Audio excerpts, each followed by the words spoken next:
Post Park here in Gallatin, Tennessee. I am Dr. James Franklin III. I was born in 1816 in a little place just up the way here called Bellevue Plantation. Now that's on Upper Station Camp Creek Road. My parents were James Franklin Jr. and Miss Prudence McCain. My father, he was a passionate man of the soil. But my mother, she held on to a large household as advisor, seamstress, and nurse. And yes, we shared her services amongst our family, but also amongst our hands and their families too. I gained my secondary education by the means of private tutors. It was always my dream to become a physician. That dream was held out by my older brother John and several of our first cousins. Now in 1836, the Second Seminole War briefly diverted my studies for a while. But by 1838, I had graduated from Transylvania University in Lexington, Kentucky. Now at the time, Transylvania was the third largest medical school in the United States.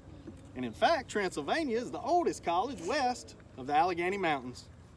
Would you believe that my education cost my family $1,235? I do understand that a few things have changed a bit since then. Anyway, as I made my way through school, I had fallen in love with a near neighbor of ours, Miss Maria Louise Cage. Now, her father was Jesse Cage. He was a banker and a planter and a breeder of racehorses. About 5 months after I graduated, she and I were wed. And we had 6 children together. Our daughter Minerva, she became our family's cornerstone, caring for several generations. Now, throughout my life, I would consider myself to have been a staunch Democrat. But along the way, a new party came about called the Know Nothings. I must admit, I briefly considered joining their ranks until I discovered their doctrine declared that none but Protestant-born American citizens shall rule America. I found that to be a little bit too prospective and intolerant for my taste. With the threat of the Know Nothings here, there had been unparalleled unity and harmony in the Democratic Party. In fact, there was a large festival held, and at 10 a.m. that day, it was a great parade with thousands of people in attendance. Little old yours truly here, I was the Grand Marshal of the day. I even had all my aides there on horseback.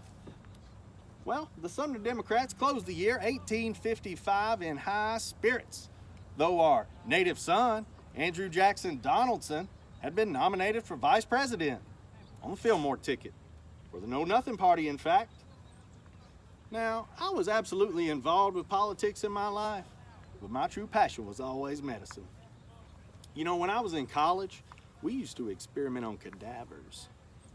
Now, the only problem with that was we had to acquire these cadavers under the cloak of darkness.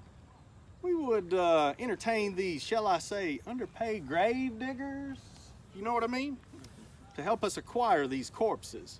You know, they said that our behavior was unethical and uncouth for the day, but we felt that our search for the cure was far, far more important.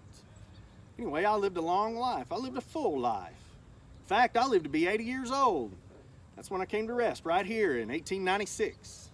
Well, thank you for listening, and I hope y'all have a good evening.